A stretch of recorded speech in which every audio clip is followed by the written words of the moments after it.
গতবারে আমি এখানে ইফতার মাহফিল করেছি, করি নাই? খবর থানাত গেছে, যা করছে মাইক লাগান যাবে না।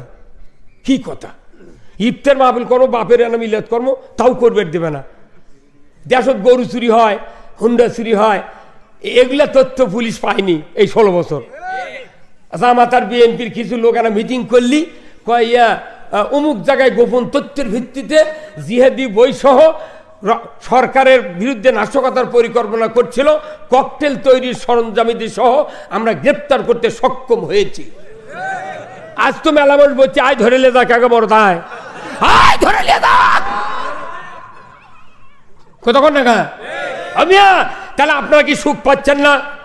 নির্বাচিত সরকার ক্ষমতায় গেলি মামলা আর হামলা চাপু হারায়, ক্ষমতা গেলি মামলা চাপি। আর আমরা করছি কোরআন ক্ষমতায় যাবে, আমরা যাব না, কোরআন ক্ষমতায় যাবে। যেহেতু ওই কাফেরেরা আল্লাহর নূরকে নির্বাপিত করতে চেয়েছিল, কিন্তু আল্লাহ রসুল ভয় করে নাই, সাহাবারা ভয় করে নাই। এই রমজান মাসে ইসলাম বিজয়ের প্রথম যুদ্ধ দিয়ে তারা প্রমাণ করে দিয়েছে, কাফেরেরা তোমাদের চোখ রাঙ্গানিকে আমরা পরোয়া করি না, জীবন যেতে পারে রোজা ছেড়ে দিয়া তোমাদের মোকাবেলা করব, তবুও বাংলাদেশে নয় তাম পৃথিবীতে কোরআনের দাওয়াত আমরা পৌঁছে দেব। আমরা যারা দেখেছি, যারা পীর সাহেবের তরিকা ধরেন আমাদের আপত্তি নাই, তবলিগ করেন আপত্তি নাই, বিএনপি করেন আপত্তি নাই, আওয়ামী লীগ করেন আপত্তি নাই, আপনি জুব্বা গাও দেন আপত্তি নাই, কোনো আপত্তি আমাদের নাই। আমাদের খালি একটা কথা, কোরআনের আইন এই দেশে কায়েম হোক। হ্যাঁ, কথা কন না? কোরআনের আইন কায়েম হলে 5টা গ্যারান্টি সরকার দেবে। কয়টা? এটা তো আমাদের কোনোদিন কোনো সরকার কয় না। কোরআন শরীফে আল্লাহ বলছেন 5টা মৌলিক চাহিদা মানুষের আদায় করতে হবে সরকারকে। 1 নম্বর খাদ্যর ব্যবস্থা করতে হবে, 2 নম্বর বাসস্থান, 3 নম্বর হলো বস্ত্র, 4 নম্বর শিক্ষা, 5ম চিকিৎসা। এই 5টা গ্যারান্টি সরকার দিলে কেউ চুরি করবি বা কেউ কারো চুরি করার দরকার আছে? ওই খাওয়া পড়া মোট পাচ্ছে, কি কিছু চুরি করবি? তাহলে এই গ্যারান্টি না দেয়া কয় গরিব মানুষ এত দেবো কোনটি? তুই এতগুলো টাকা জড়ো করছিল কোনটি থেকে? হ্যাঁ, কথা কয়। এখন হাত ইঙ্গা জোর করে মাছ চাচ্ছু কে? এই যে জেলখানাত আছে, জেলখানাত নাই, নেতারা জেলখানাত নাই, সাধারণ যারা কর্মী আছে তাদের উপর আমাদের কোনো কথা নাই। কিন্তু যারা এই দেশকে অস্থিতিশীল করে ইমানদার ইসলামকে খতম করে দেওয়ার পাই, তারা একমাত্র দুশ্মন জামাত ওদের কাছে দুশ্মন ছিল। হ্যাঁ, কথা কন না? জামাত দুশ্মন ছিল। জামাতকে ধ্বংস করার জন্য আমাদের 6 জন নেতাকে ফাঁসির মঞ্চে ঝুলিয়েছে তারা। নির্বিঘ্নে রাষ্ট্রপতির কাছে তারা মাপ চায় নাই, ক্ষমা চায় নাই, জীবন ভিক্ষা চায় নাই। মরতে পারি, এদেশে ইসলাম কায়েমের পথ থেকে এক তিল সরব না। যে আল্লাহ বদরের প্রান্তরে সাহায্য করেছেন 5000 ফেরেশতা দিয়া, সে আল্লাহ এখনো স্টিল। কথা কন না? ওই আল্লাহ তো এগুলো বাংলাদেশে করলো। সব রাজনৈতিক দলের দাঁত বার হয়ে গেছিল, কেউ পারিনি। আমারও বিশ্বাস হয়নি যে হাসিনা যাবি। কি কোনটি থেকে কি হয়ে গেল রে? আমার ছোট ভাই ঢাকার বগুড়া থেকে বলছে, ভাই 11:30 বলেছে 12 আনা 75% হাসিনা গেছে। 1:00টার সময় চলেই গেছে। কি ফেরাউন মুসা আলাইহিস সালামকে দাবানের জন্য, হত্যা করার জন্য আক্রোশ নিয়ে দৌড়েছিল, তাকে আল্লাহ তাআলা পানির ভেতর ডুবে মারিছে। আর এদেশ থেকে ইসলাম বিতাড়িত করার জন্য চেষ্টা করেছিল গত স্বৈরাচারী সরকার। অথচ দেখা গেল ফেরাউন বলল ডুবিয়া, আরই গেল উড়িয়ে। তা আবার ওটি থেকে করছে কি, করছে যে কাছেই আছি, শর্ট করে ঢুকে পড়বো। আছিস না কে? আই তুই শর্ট করে ঢুকু, ফট করে আইনা ঘরে তুলে ফেলে দেবো। কতক্ষণ না? জাতি বুঝেছে, সব দল দেখাচ্ছেন, একমাত্র ইসলামকে দেখতে চায়। আগামীর বাংলাদেশ কোরআনের বাংলাদেশ, আগামীর বাংলাদেশ আলিম ওলামার বাংলাদেশ, আগামীর বাংলাদেশ ইসলামের বাংলাদেশ। কারা কারা চান দুহাত তুলে আল্লাহকে দেখান। নারায়ে তাকবীর, নারায়ে তাকবীর। আল কোরআনের আলো সংসদে জালো, দুনিয়ার মুসলিম, বাংলার মুসলিম, লিল্লাহে তাকবীর। যতদিন পর্যন্ত না বাংলাদেশে মসজিদগুলিতে মুসল্লিরাই তাকবীর না দেবে ততদিন দেশে ইসলাম কায়েমের জন্য বাধা থাকবে। তোরে বল ঠিক কিনা? গতকালকে কি বার গেছে? আপনারা কি সবাই নামাজ পড়েননি শুক্রবারে? ওখানে সানি খুতবাতে একটা কথা, মসজিদে সানি খুতবাতে যে রাজনৈতিক বক্তব্য হয় কোন বক্তার বাপও পারবে না ওই বক্তৃতা দিতে। মসজিদে বক্তৃতা হয় ওয়া সুলতানু জিল্লুল্লাহি ফিল আরদি মান আহানা সুলতানাল্লাহি ফিল আরদি আহানাহুল্লাহ। দুনিয়া হলো আখিরাতের কৃষিক্ষেত্র। যে দুনিয়ার 1 শতক জায়গার দাম 20 কোটি টাকা ঢাকায়। কত কোন টাকা? দুনিয়ার 1 শতক জায়গার দাম কত? 20 কোটি। এই 20 কোটি জায়গা, 20 কোটি 1 শতক জায়গার দাম। এই জায়গা যদি কেউ কিনবার চান তাহলে ওই জায়গা বেচবার চাইলে লিবার পারবেন দলিল করে? তার খারিজ, খাজনা, পর্সা, রেকর্ড, 62 MR, CS সব জায়গা লাগবে। কত কোন টাকা? 1 শতক জায়গা কিনবার লাগে যদি এতগুলা কাগজ লাগে, আর এই পৃথিবীর চেয়ে দামি জায়গা হলো জান্নাত। কত কোন টাকা? রসুল বলছেন যে এই পৃথিবীর ভিতরে যত মালামাল আছে যদি 10,000 বার বিক্রি করা হয় আর এই মূল্য যদি একত্র করে যত টাকা হবে, যত স্বর্ণ মুদ্রা হবে, জান্নাতের একটা টেবিলের খুরার দাম হবে না।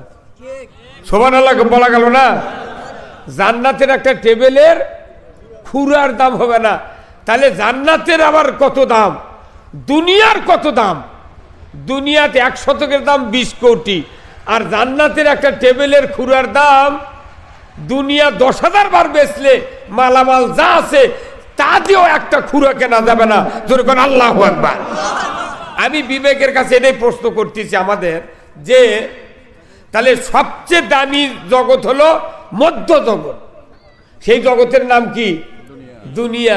দুনিয়া যদি অদামি করে আখিরাত যদি দামি বানাবার চায়, জিন্দিগিতে জান্নাতে যাওয়া যাবে না। কারণ আপনি যদি মনে করেন এইভাবে মরে গেলাম, হাসরের ময়দানে উঠলাম, আল্লাহ যখন হিসাব শুরু করবে করে জাহান্নামে দেওয়ার হুকুম হয়ে গেল, তখন আমি যদি বলি আল্লাহ বুঝিনি, আল্লাহ এইরকম জান্নাত জাহান্নাম আছে বুঝিনি, তুমি আর একটা বার পাঠিয়ে দাও আল্লাহ, ইনশাআল্লাহ। ওটা আবার ইনশাআল্লাহ ঢুকাচ্ছে। ইনশাআল্লাহ কোনো কাম কর্ম না, খালি তোমারই কাম কর্ম। ওটি 14 বার ইনশাআল্লাহ কয় আর পাঠিয়ে দিবি? কথা কনে গে পাঠিয়ে দিবি? তাহলে ওইখানে ইনশাআল্লাহ বলেও লাভ, একবারে গোল করা লাগবি, দ্বিতীয়বার কোনো চান্স। কতক্ষণ? পৃথিবীতে 3টা জিনিস একবার ব্যবহার হয়। 1 নাম্বার হলো মানুষের রুহু একবার ব্যবহার হবে। 2 নাম্বার খেজুরের গাছ লাগাচ্ছে, এখন দেখবেন ওই যে সাধারণ মোমো আছে গাছি তারাটের, প্রতি বছর জীবের 2 দিকে যে খুঁটা পোতে না, এটা কোনো প্রতি বছরই নতুন বানান লাগবে। তাছাড়া এইবার লাগালে ওই পুরাতন খুঁটা যদি তুলে আবার উপরকার জীবেত লাগায় তাহলে খুঁটা ভাঙ্গিয়া 1 ঠিলা রস পড়ে ওই ক্ষতিগ্রস্ত হবে। এই খুঁটা প্রতি বছর নতুন একবার ব্যবহার হয়। আর 3 নাম্বার ব্যবহার হচ্ছে, আগে সৌদি আরবে ছিল, হাজিরা বলছিল আছে যে পানি খাওয়ার গ্লাস ভেনো ওটা খায়াই ফেলে দেওয়া লাগে, ওটা 1 টাইম ইউজ। তো সেই 1 টাইম ইউজ এখন বাংলাদেশে প্লেট আর গ্লাস হচ্ছে। কতক্ষণ টাকা? তাহলে রুহু, খেজুরের গাছের খুঁটা আর এই প্লেট ছাড়া পৃথিবীতে সব 2 বারকে 100 বার ব্যবহার হয়। কথা বলেন? আবার পরীক্ষা যারা দিল 10 বিষয়, 2 বিষয় ফেল, আগামী বছর আবার 2 বিষয় দিবের পারবি। কিন্তু মানুষ যদি কিয়ামতের দিন ফেল পড়া, কে দরখাস্ত অনলাইনে কর্ম হবে, অত সহজ নয়। এই জিনিসগুলো বুঝতে হবে যে পরীক্ষা যদি 1 বিষয় ফেল হয় পরের বছর দেওয়ার কোনো চান্স আছে, কিন্তু মৃত্যুর পর এই জীবনটা যদি ফেলুয়ার হয়, আল্লাহর ইজ্জতের কসম কোটি কোটি বছর তপস্যা করেও 1 সেকেন্ড আল্লাহ আযাব মুক্ত করতে পারবেন না। তাহলে আমাদেরকে প্রথমবারে পাস করতে হবে, কথা ঠিক কিনা? এই পাস করার জন্য 2টা বিষয় বেছে নিতে হবে।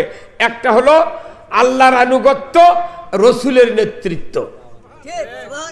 রসুল নিজে নেতৃত্ব দিয়েছেন, মদিনার মসজিদে ইমামতি করছেন, রাজত্ব চালিয়েছেন।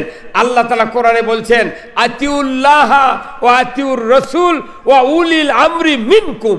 আল্লাহু আকবার। আল্লাহ বলছেন আমার আনুগত্য করো, রসুলের অনুসরণ করো, আর তোমাদেরকে কোরআন অনুযায়ী যারা দেশে রাজত্বের মাধ্যমে আইন প্রণয়ন করে তাদের আনুগত্য করো। যখন আল্লাহু আকবার। তাহলে রাসূলের নেতৃত্ব মেনে নেওয়া ফরজে আইন, জোরে বল ঠিক কিনা? আমরা কি রসুলের নেতৃত্ব মেনে নিতে পারি? কারা কারা মেনে নেবেন দুহাত তুলে আল্লাহকে দেখান। লিল্লাহে তাকবীর, নারায়ে তাকবীর।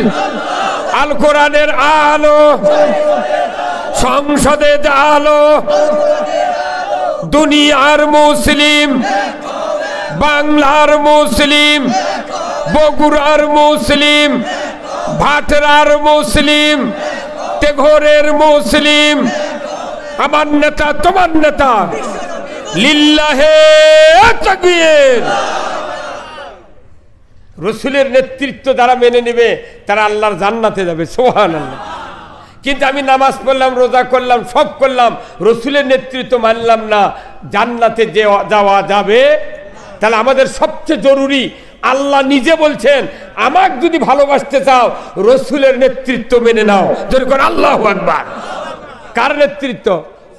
আসুন আমরা কোরআন থেকে সেই নেতৃত্বের কথা শুনবো। যে পথে চললে আল্লাহ জান্নাত দেবে এই পথের কথা কোরআনে আছে না নাই? আমি যদি গালের গপ্প দিয়ে চাপা মেরে বলি তুমি এই পথে চলো, তোমাকে জান্নাত থুয়ে আসবো, চলো, হবি? কার চাপা শোনা লাগবে?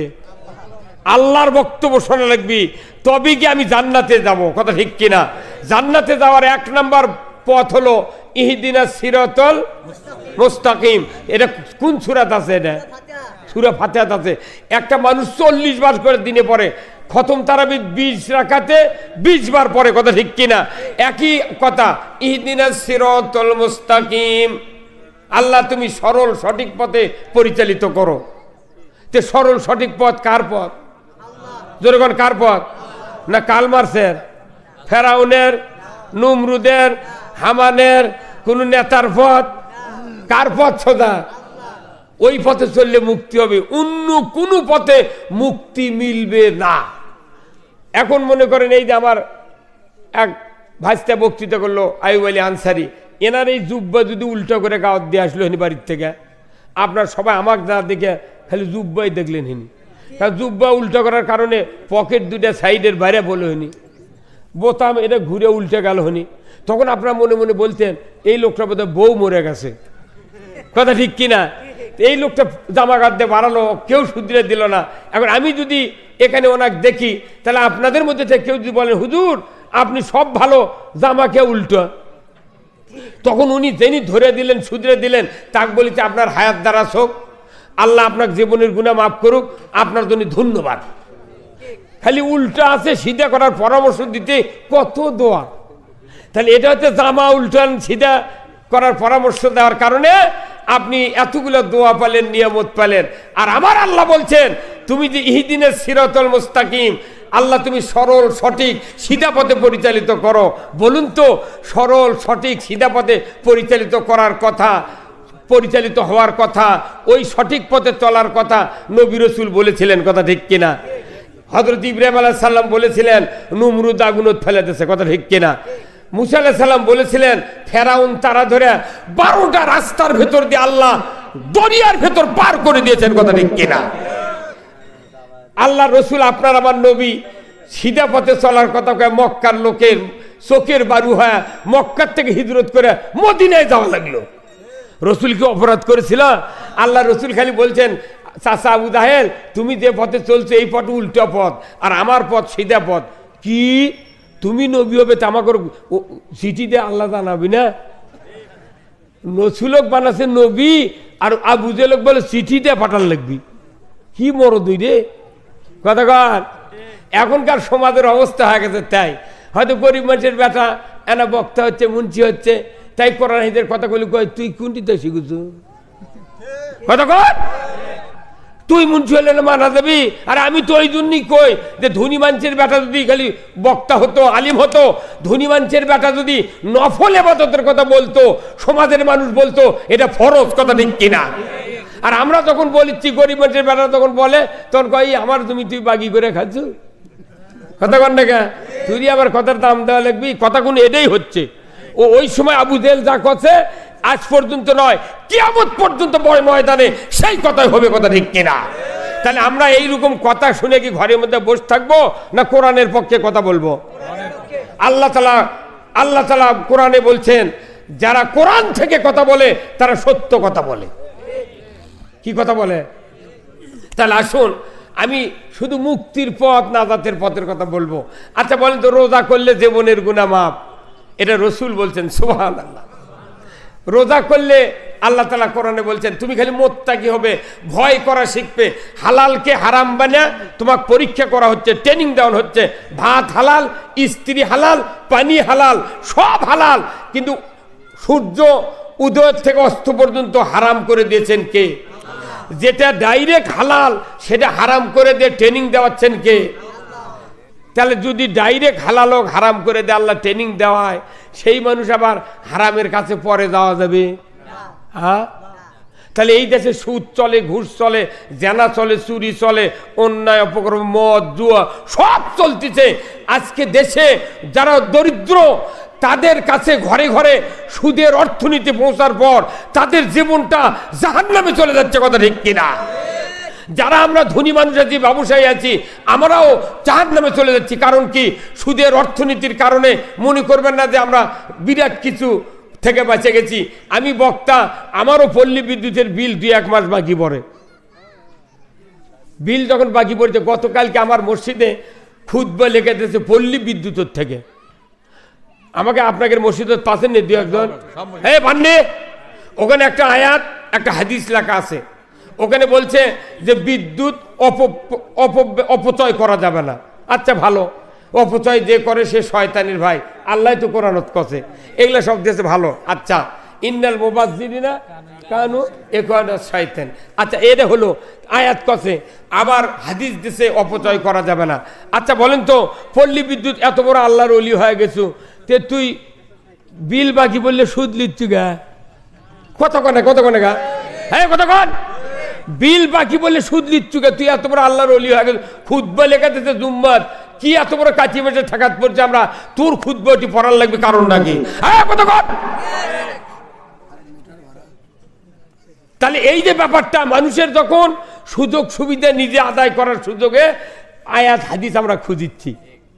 বিটিক বিয়ে করেছে, বাপে মোট সম্পত্তি বেটাকে লেগে দিয়েছে, বিটিক সম্পত্তি দেয়নি, জামাই এখন গ্রামতে শ্বশুরের গ্রামতে করছে, কেবা জামাই ভালো আছো? কইতে ভালো থসে আপনাকে গ্রামের আমার শ্বশুর কে, মোট সম্পত্তি বেটা করে লেগে দিয়েছে। কোরআনত কছে আল্লাহ বেটা 1 বিঘা, বিটি 10 কাঠা। ই পারলো কিভাবে এই কাম করবেন? অথচ ওই জামাই একজনও নামাজ পড়ে না। তার মানে জমি পাওয়ার সাথে আয়াত খুঁজে ওই বার করছে, কথা কন না কেন? তাহলে আমরা সুযোগ সুবিধা মতো এই পৃথিবীতে চলতেছি, কিন্তু আল্লাহ তো সুযোগ, পুরাটা সুযোগ দিয়েছে। 1 মাস রোজা করলে জীবনের গুনাহ মাফ হবে। রসুল বলছেন, মান সামা রমাদান ঈমানান ওয়া ইহতিসাবান গুফিরা লাহু মা তাকাদ্দামা মিন জামবি। ঈমান, হিসাব, সওয়াবের নিয়তে যারা রোজা করবে তাদের অতীত জীবনের সব গুনাহ আল্লাহ মাফ করে দেবে। আল্লাহু আকবার। এটা তো খালি 11 মাসের মধ্যে 1 মাসের ইবাদত, কিন্তু সারা জীবনের একটা ইবাদত আছে, একটা জীবনের গুনাহ থাকবে না। জোরে কোন সুবহানাল্লাহ। ফরজ করেছে রোজাকে ওই আল্লাহ, আবার ফরজ করছে যে এই ইবাদত যদি তুমি করো তোমার জীবনের একটা গুনাহ থাকবে না, আগে পরে ভবিষ্যতে যা থাকবে গুনাহ সব মাপ। তাহলে রোজার চেয়ে ওই ইবাদত করাই তো দামি। রোজাতে 1 মাস গুনাহ মাফের কথা কোরআনত নাই, খালি হাদিসত আছে। পুরো কোরআন পড়ে দেখবেন রোজা করলে গুনাহ মাফ হবে, শুধু আল্লাহকে ভয়কারী বানাবে, মুত্তাকি বানাবে, তাকওয়া অর্জন করাবে, কথা ঠিক কিনা? এই রোজা করে ট্রেনিং দিল, তুমি আল্লাহর উপর কেমন ভয় রেখেছো? সুদ বাদ দাও, চুরি বাদ দাও, জানা বাদ দাও, ঘুষ বাদ দাও, দুর্নীতি বাদ দাও, অন্যায় অপকর্ম বাদ দাও। রোজা একবার করলে আর জীবনে কোনোদিন অন্যায় করা যাবে না, কথা ঠিক কিনা? কিন্তু প্রতি বছর 1 মাস করে রোজা করে, 1 মাসে আমাকে দেহটেও জুত করে, আবার 11 মাসে যে কার সেই। কতক্ষণ না, এটা একটা ওয়ার্কশপ চলছে, এটা আমাদের একটা ওয়ার্কশপ। এই 1 মাস আমাদেরকে ঝালাই মালাই করে ড্রেন দিয়ে, জায়গা মেশিন ড্রেন দিয়ে সিজনের আগে জমিত নামায়, যাতে সিজনের মধ্যে গোলমাল না হয়। তে 1 মাস আমাকে পরিশুদ্ধ করে নিচ্ছে, লাইনার পেস্টন ইমেন্টামেন্ট যা আছে সব কমপ্লিট। 11 মাস খালি সহি সালামতে নবীর পথে চলবো। কথা ঠিক কিনা? তাহলে আসুন আমি সেই কথাটা বলবো। আল্লাহ তাআলা কোরআনে বলছেন সূরা আস-সফের 9 নম্বর আয়াত, জোরে কোন কয় নম্বর আয়াত? 9, 10, 11 এই কয়েকটা আয়াতের কথা আমি বলবো। আল্লাহ তাআলা যেন বলার তৌফিক দেয়, জোরে কোন আল্লাহুম্মা আমিন। যে পথে যে কথা শুনলে জান্নাত পাওয়া যাবে, এত বড় দামি কথা কার কোরআনত আছে? কোন এই সেই দামি কথা বলতেছি, এটা আমার কোনো চাপাবাজের কথা নয়। আসুন না, আল্লাহ তাআলা সূরা সফের ঠিক 9 নম্বর আয়াত আল্লাহ তাআলা বলছেন ইউরিদুনা লিউতফিউ নূরাল্লাহি বিআফওয়াহিহিম ওয়াল্লাহু মুতিম্মু নূরিহি ওয়ালাউ কারিহাল কাফিরুন। কার কথা? আল্লাহ বলছেন ওই কাফেরেরা চায় মুখের ফুৎকার দিয়া কোরআনের আল্লাহর এই নূরকে, কোরআন হলো পুরাটা নূর, কার পক্ষে নূর? কোরআনের এই নূরকে নির্বাপিত করতে চায় কাফেরেরা। অথচ আমি আল্লাহ আমার সিদ্ধান্ত, আল্লাহু মুতিম্মু নূরিহি, আমি আল্লাহ আমার সিদ্ধান্ত আমার নূরকে পৃথিবীময় বিস্তার করি সার্বদরে কোন আল্লাহু আকবার। এর পরীক্ষা আপনারা সবাই শুনেছেন। আল্লাহ যে নূর পাঠাছিল হযরত নূহ আলাইহিস সালামের কাছে, সেই নূর পৃথিবীময় বিস্তার করার দায়িত্ব কার? কিন্তু নূহ আলাইহিস সালাম কিস্তি তৈরি করেছে, করেনি? নূহ নবী পিটিছে, মারিছে, তারা ধরছে, নিজের ছেলে ঈমান আনেনি, স্ত্রী ঈমান আনেনি। কিন্তু দেখা গেল এত আযাবের চোটে 950 বছর হায়াত পাচ্ছেন নূহ আলাইহিস সালাম, ধরে কোন সুবহানাল্লাহ। কত বছর? 950 বছর হায়াত পাওয়ার পর মাত্র 40 জন মানুষ ঈমান আনিছে, দাওয়াত পায়। তাহলে ওরা আরো কি বাট পাড়াইছিল? কতক্ষণ চিন্তা, ওরা আবার নবীর নূহ আলাইহিস সালামের জামানার লোক কি বাট পাড়াইছিল যে একটা 950 বছর নবী দাওয়াত দিয়েছে, মাত্র 40 জন ঈমান আনছে। ওরা কি বদমাইশা ছিল রে, কতক্ষণ এবারে। শেষ পর্যন্ত মনের দুঃখে বিগারে নূহ আলাইহিস সালাম কছে, আল্লাহ এই জাতি আমার দরকার নেই, একবারে শেষ করে দাও। তখন করছে যে তাহলে তুমি নৌকা বানাও, কিস্তি বানাও। কিস্তি বানাচ্ছে, বানানোর পর দেখা গেল ওরাই পায়খানা করে কিস্তি ভরাচ্ছে। ওরাই আবার নবীর কাছে দরখাস্ত করছে, তুমি কি দিয়ে চলবে এই মরুভূমির মধ্যে? কয় না, আল্লাহ আছে। আল্লাহ তখন নূহ আলাইহিস সালাম কথা, তুমি মন খারাপ করো না, যারাই ভরে ফেলতেছে পায়খানা করে ওর কুরুক দিয়ে সাফ করে নেবো। কারণ এখন তো আলকাতরা নাই, গাবের গাছ নাই, তোর তক্তা দেই ফাইটা মরুমিত কতদিন থাকবি তুই জানিস? তুই হাগিছে লোক করে থাক। কয়েকদিন পর তখন ওরা পায়খানা কেউ সব ভরে গেছে, তখন একটা কানা লোক নিয়ে এসে, কানা লোক করছে, তোরা সবাই নূর পায়খানা কিস্তিত পায়খানা করে তোরা স্বর্গত গেলু, তাহলে আমি অন্ধ দেখে আমার না শখ হয় না স্বর্গত যাওয়ার? উনি আবার হাত ধরে লিয়ে একজন লিয়ে চলে গেছে, লিয়ে মাথা কাটো তো কান্দাত বসে থুয়ে পায়খানা করতে করতে এনা পাও সরাতে, কানা মানুষ তো গুড়ে তো সামান্য 4-5 ইঞ্চি ওষার, ওটি থেকে ধুপপুত করে মধ্যে পড়ে যা, কিছু খাসে ঢুকি মেরে উঠে চোখ খানিকে ডলিছে, অন্ধ কুষ্ঠ রোগের ব্যারাম, চোখ ভালো হয়ে গেছে, গাও থেকে হাঁচর দিয়েছে, খালি টল টলে একটা গুদির যা গাও দিয়ে বাড়িত গেছে, বউ চিনবার পারেনি। এই তুই কে ধাটা দেবে বাড়ি? তখন করছে হাদিসে এসেছে যে ওই লোকের এই বাম হাতত কিনি লোকের একটা কালো দাগ আছিল, ওই দাগ দেখে চিনবার পাচ্ছে যে এই যে আমি কোনো তোর স্বামী কাকা, এই ঘটনা নূর কিস্তির যা পায়খানা খাচ্ছি, গাওত মাগিছি, আমার এই অবস্থা আল্লাহ ভালো করে দিচ্ছে। ওই না দেখে জায়গা ঝিনাই দেওয়ার পানি আনবার লাগিয়েছিল, তার টাকুরার কেদারে গাছের পানি, হ্যাঁ কথা কোন টাকা এগুলা পানি দেখে কুন্দু গ্রামের এক পুকুরের পানি আনবার লাগিয়েছিল। ওই টাকা খরচ করে যা পয়লা দিন কষে, ভাই একটু চাপে আসেন, একটু চাপে আসেন।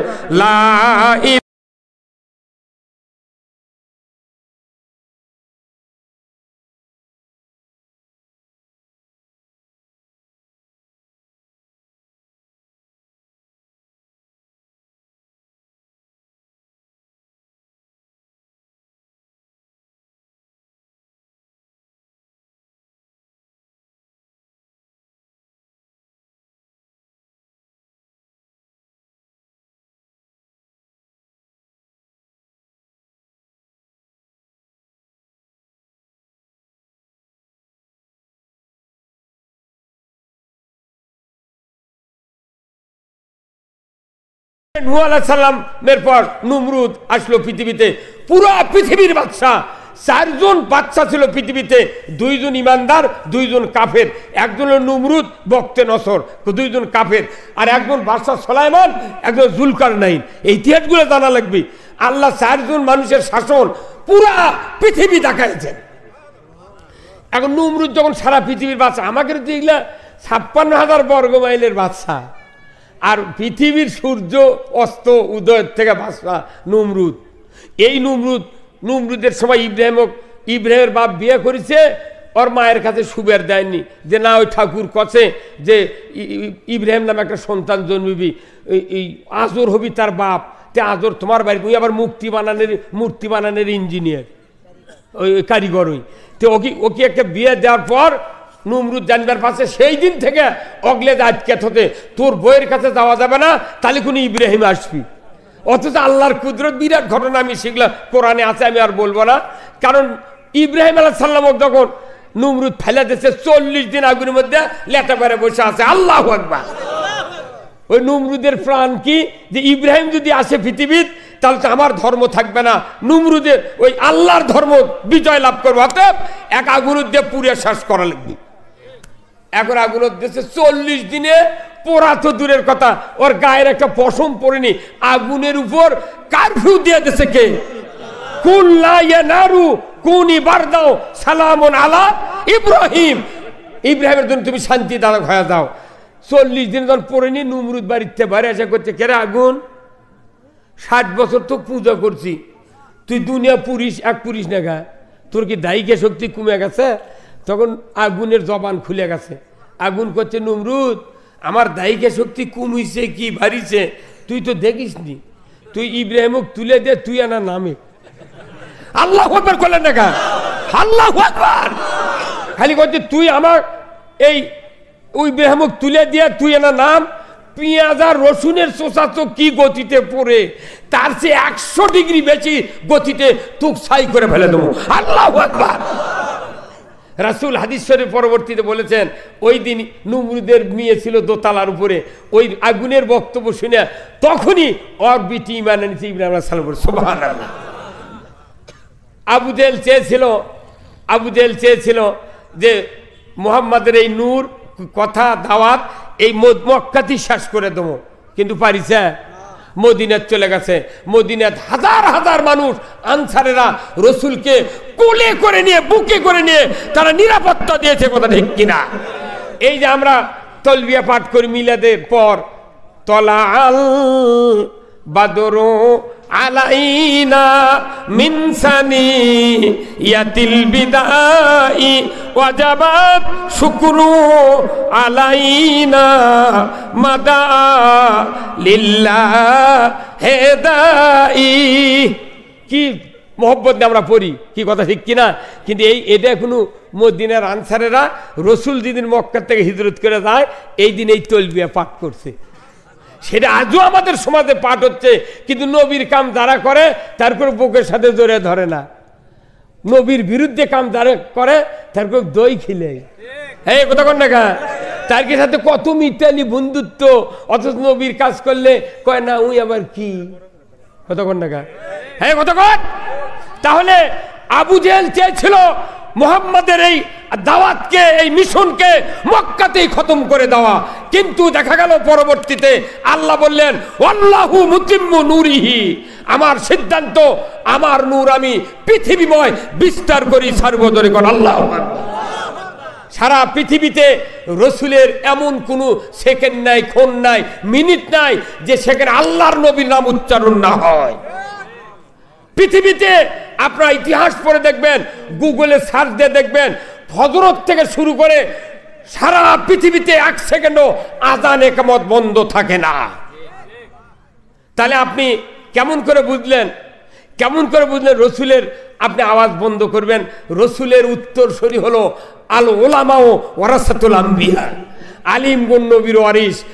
আমরা এই বাংলাদেশে দেখেছি, বাংলাদেশের শ্রেষ্ঠ আলিম, পৃথিবীর 60 বছর যিনি কোরআন শরীফের তাফসীর করেছেন, যার কপালে কাবার ইমাম চুমা দিয়েছেন, তাম পৃথিবীতে যখন ইরাক আর কুয়েত যুদ্ধ হয়, ওই যুদ্ধের মীমাংসার জন্য পৃথিবীর ভেতর থেকে 100 জন মেহমানকে দাওয়াত দেওয়া হয়েছিল।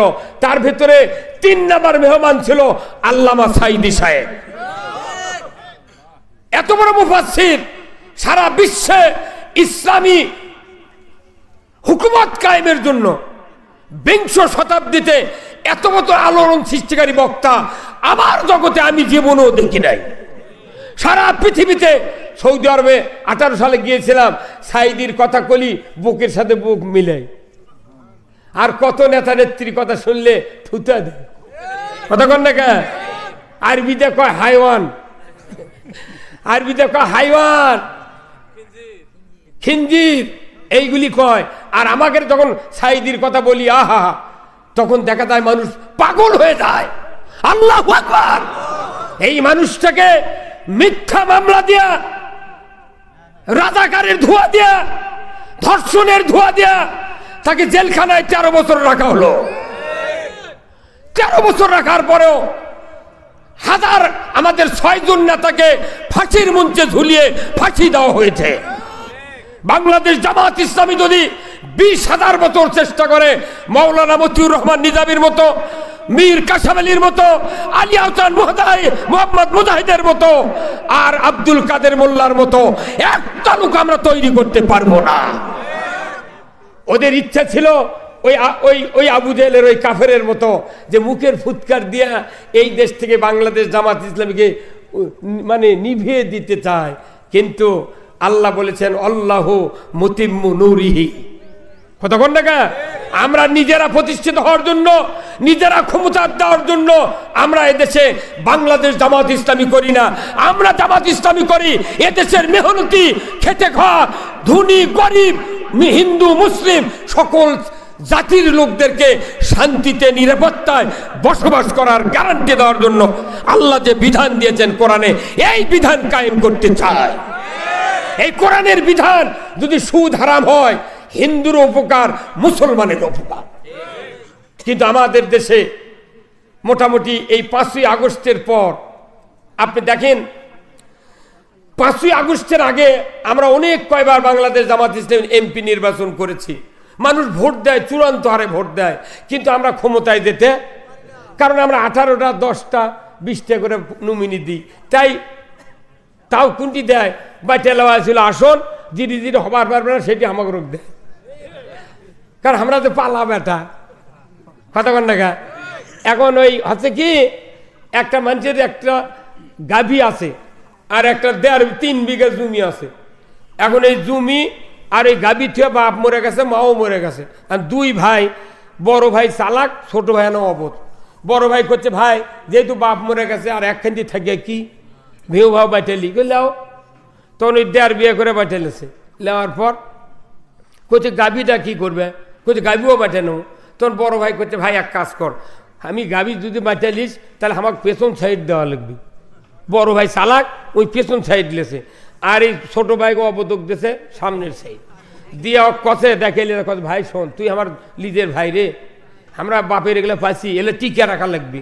তো কি কর্ম করছে, তুই যদি গরু খিলাস বুঝু তাহলে দামও ঠিক থাকবি, তাজা থাকবি। তখন ওই পাগল অবধ পাগল খালি দৈনিক ঘাস কেটে খিলে ওর পাকুই হয়ে গেছে। কিন্তু আল্লাহর কি সিস্টেম আছে দেখবেন, আপনাদের সমাজে আছে, যার কে স্বামী অবধ তার কোক আল্লাহ চালাক বউ দেয়। এই কথা কন না, চালাক বউ দেয়, কারণ আর করে খাওয়া লাগবি তো। এখন এই চালাক বউ ওই পায়ের পাকুই দেখে কষে, তোমার কি মাথা ঠিক আছে? তুমি গরু ঘাস কেটে খিলেও ওই দৈনিক পেছন দিক দিয়ে দুধ দুয়ে ওই বেচে আর খায়, তোমার লাভ কি? কাল সকালে তুমি কবে, ভাই গরু যেহেতু বাঁচিয়ে লিছু তাহলে মধ্যে দিয়ে আমাকে কাটিয়ে দে, আমি গরু ঘাস খিলামো, পেছন দিয়ে গোবর বাড়াবি, আমি ঘুঁটা শুকিয়ে বিক্রি করে আমি হাট বাজার করে খাবো। তখন ওর মাথা ঘুরে গেছে, করছে কে রে ব্যাপার, এই বুদ্ধি দিল কে? মনে মনে করছে, তোর করছে ভাই তোকে 1 কেজি করে দুধ দেবনি ভাই আজ থেকে। করছে না, আমি দুধ অবদক যদি বউ ঠিক মতো বুদ্ধি দেয়, ওই কারো উপদেশ মানে না। কথা কথা ওই কারো উপদেশ মানবে না। এখন কথা না ভাই, আমার কথা তুমি মধ্যে দিয়ে কাটিয়ে দাও। এতদিন আমরা যারা এই সাধারণ খেতে খাওয়া মানুষ, এই ভ্যান আলা, রিক্সা আলা, বাদাম আলা, বেগুন আলা, কপি আলা, ইজি বাইক আলা, হটবডি আলা, লসিমন আলা, তারপর এই সিএনজি আলা, এরা যারা গরিব মানুষ খাইতে খায়, কাম করে খায়, সাধারণ মানুষ যারা এই পুলিং অফিসার থেকে শুরু করে সচিব পর্যন্ত যত বড় বড় ভিআইপি অফিসার আছে এরা কোনো ভোট দেয় না। হ্যাঁ কথা কোন না, এরা কোনো ভোট দেয় না, খালি এই সাধারণ মানুষের ভোট লিয়ে যা, ওরাই ঢাকা দিয়ে যা, ওরাই ওরকে মুখত আমরা ঘাস তুলে দিছি। কত কোন ওরকে মুখত ভোট দেওয়া মানে কি ঘাস তুলে দিছি, ওরা লিয়ে দেয়, ওরকেরে বেতন বাড়াবি, ওরকেরে সুযোগ সুবিধা, ওরকেরে সব, কথা ঠিক কিনা? গত স্বৈর শাসকের এক মন্ত্রী রূপপুর পারমাণবিক বিদ্যুৎ কেন্দ্র থেকে 49,500 কোটি টাকা দুর্নীতির দায়ে ধরা পড়ছে। হ্যাঁ কথা কোন না। আচ্ছা, এই টাকা যদি খালি ইউরিয়া সারত ভর্তুকি দেওয়া হতো, আমার বাংলাদেশে 150 টাকা বস্তা ইউরিয়া পাতাম। হ্যাঁ কথা কোন না। আজকে ইউরিয়ার দাম বেশি, ফসফেট নাই, টিউনিশিয়া হারাছে। কথা কোন না। অ্যামস্টার টপ ছাড়া আবাদ হয় না। কথা কোন না। সেই অ্যামস্টার টপ সরকার ইচ্ছা করলে 1630 টাকার এই বোতল 500 টাকা দামে সরকার যদি কৃষকক বিক্রি দেয়া, বাদ বাকি টাকা যদি ভর্তুকি দেয়া কৃষকক যদি সুযোগ করে দিত, কৃষক 2 বারের টাকা 4 বার দিত। হ্যাঁ কথা কোন না। আমাকে দিয়ে কাঁদো ভেটালিয়া রেজেক উৎপন্ন করে আমাদের উপর দুনিয়ার জিনিসের দাম বাড়ে, ওরা যা আরামে এসির মধ্যে থাকে। কাল আবার পল্লী বিদ্যুতের উই লিখে দিয়েছে যে 25 শক্তি যদি তুমি এসি চালাও তাহলে 25 পর্যন্ত চলবি, তাছাড়া চলবে না। যে ঢাকা বগুড়া দিলে এসি আছে সেগুলো করছো। হ্যাঁ কথা কোন না। অতি শরম ধরে, যত দাবি, যত বিচার আইন, খালি গরিবের উপর, কথা ঠিক কিনা? এইবার আগামী নির্বাচনে আমরা গায়ে ভাগ করে লিবার চাচ্ছি। হ্যাঁ কথা কোন। এইবার আমরা দেখব আমাদের বাংলাদেশে টেকনাফ থেকে তিতুলিয়া, এইবার আমি 55টা জেলায় মাহফিল করেছি। সারা বাংলাদেশের 55টা জেলায় প্রতিদিন 2-3টা করে প্রোগ্রাম। আমার বগুড়া জেলাতে 70 জন আলেম আছে। আমরা একসাথে যমুনা নদীর ভেতর আমি 25,000 টাকা খরচ করে মিটিং করেছি। শেখ হাসিনার সরকারের ভয়ে আমাকে ধর্মী দেখে নদীর মধ্যে মিটিং করেছি, তাও কোরআনের আওয়াজ বন্ধ করি নাই। তোমাদের ইচ্ছায় এদেশে কোরআনের আইন বন্ধ হবে না। কতজনকে গুম করেছো, আয়না ঘরে তুলেছো, কত মানুষকে গ্রেফতার করেছো। এরা রসুল বক্তব্য দিয়েছেন মসজিদের নববীতে। আল্লাহর নবী বলেছেন হাদিস যে ন্যায়পরায়ণ শাসক, লিল্লাহে তাকবীর, নারায়ে তাকবীর, প্রধান অতিথির আগমন, অধ্যক্ষ মাওলানা তাইব আলীর আগমন, লিল্লাহে তাকবীর। আমরা যাকে এই 2 আসনে নির্বাচিত করব, এমন একটি উজ্জ্বল নক্ষত্র, আমাদের নন্দীগ্রাম কালুর কৃতি সন্তান, বারবার উপজেলা চেয়ারম্যান। হ্যাঁ নিয়ে যাও, ভেতরে নিয়ে যাও। আমি বলছিলাম, কি কথা বলছিলাম? আল্লাহ রসুল বলছে মসজিদ আপনার প্রতিষ্ঠানীতে এই খুতবা শোনেন, প্রতিষ্ঠানী শুক্রবারে সানি খুতবা। ও সুলতানু জিল্লুল্লাহি ফিল আরদে মানহানা সুলতান আল্লাহ ফিল আরদাহানাহুল্লাহ। আপনাকে দল করতে বলছি না, জামাত ইসলামী করা লাগবে এটা আমি বলছি না, অন্য দল করবেন না এই কথা আমি বলছি না। কিন্তু আমার নবী বলেছেন যে ন্যায়পরায়ণ শাসক আল্লাহর ছায়া সদৃশ্য, যে বা যাহারা ন্যায়পরায়ণ শাসক কায়েমের বিরোধিতা করবে তারা যেন স্বয়ং আল্লাহর বিরোধিতা করলে। মসজিদে নামাজ পড়ে না, কোরআনের পার্লামেন্ট কায়েমের জন্য আমরা চেষ্টা করে মামলা খায়া ফাঁসি হয়ে মরে যাচ্ছি, আর উই যা তল দে ওই বিরোধিতা করছে। তোর মাথা ঠিক আছে? আল্লাহর নবী কত তোর একটা আবাদত আল্লাহ কবুল করবে কেন?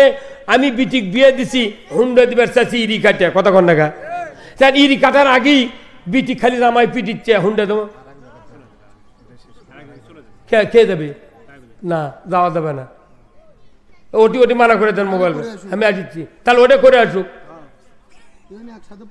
তাই হবে না? কোন শিডিউল বদলান যাবে না, এলে বুদ্ধি খেয়ে দিয়েছে পাগল।